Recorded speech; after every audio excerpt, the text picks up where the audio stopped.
This is Classic 263. Now we're talking, and at this moment in time, I have the pleasure of speaking to Mr.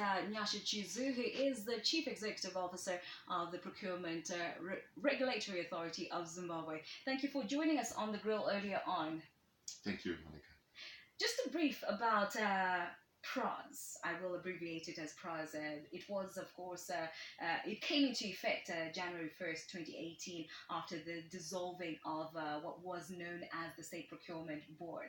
Your mandate, what makes you different this time around? Because issues of corporate governance, accountability, there have been many matters around corruption, in the media. What will be different this time around?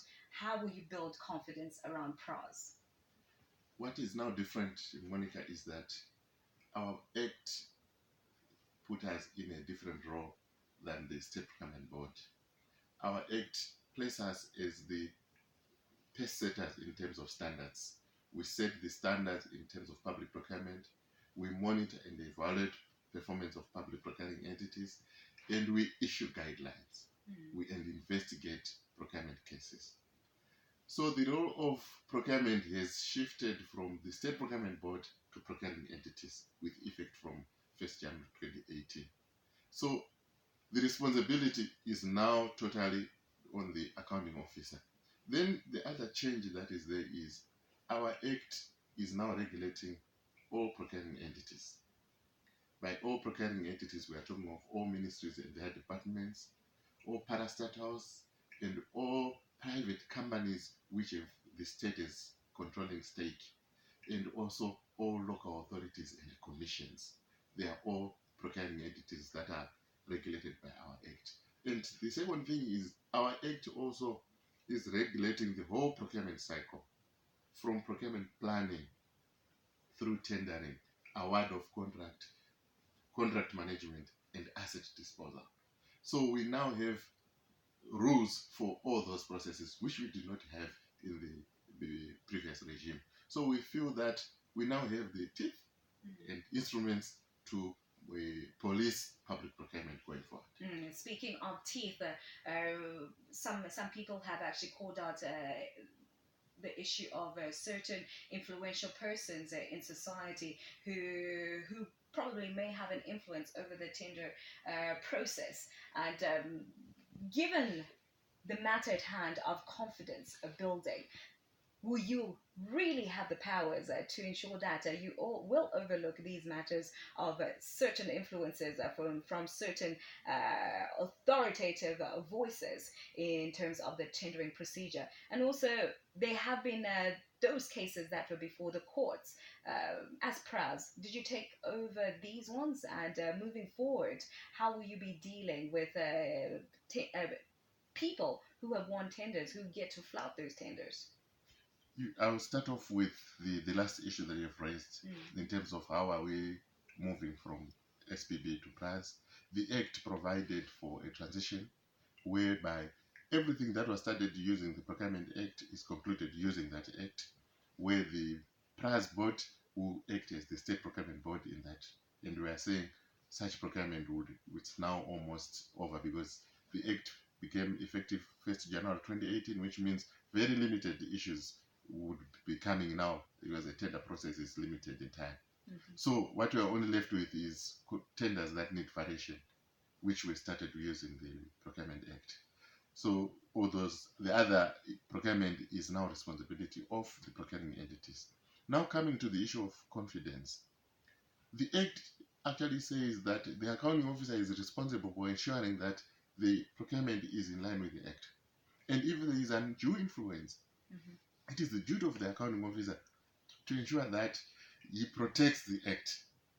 And the Act says where a person in the capacity of a minister or a deputy minister or a councillor or a board member is trying to direct procurement, the accounting officer is supposed to advise the provisions of the Act. And if that person in the power insists that the procurement need to proceed, then it must be in writing. Then the accounting officer needs to implement, and the responsibility will have shifted from the accounting officer to that person who is authorized. So in terms of conflict of interest, In terms of undue influence, there are provisions. And further, Section 94 of our regulations provide sanctions. We have issues that have been codified criminal in our Act. So if you violate some processes, they're actually criminal. And guarding yourselves against hyperinflationary pricing systems. Have you put any mechanisms in place? I mean, we are in an environment where there's so many prevailing challenges. The pricing systems are pricing distortions, and when it comes to tenders, how are you going to be dealing with maybe unscrupulous people, organizations that would have won tenders, who may probably just want to take advantage of some of these pricing systems and the sort of hyperinflationary period that we are in? We have noticed that there is a lot of speculation that is going on the market. But what I would say is, in terms of pricing, we are guided by the monetary and the fiscal policy.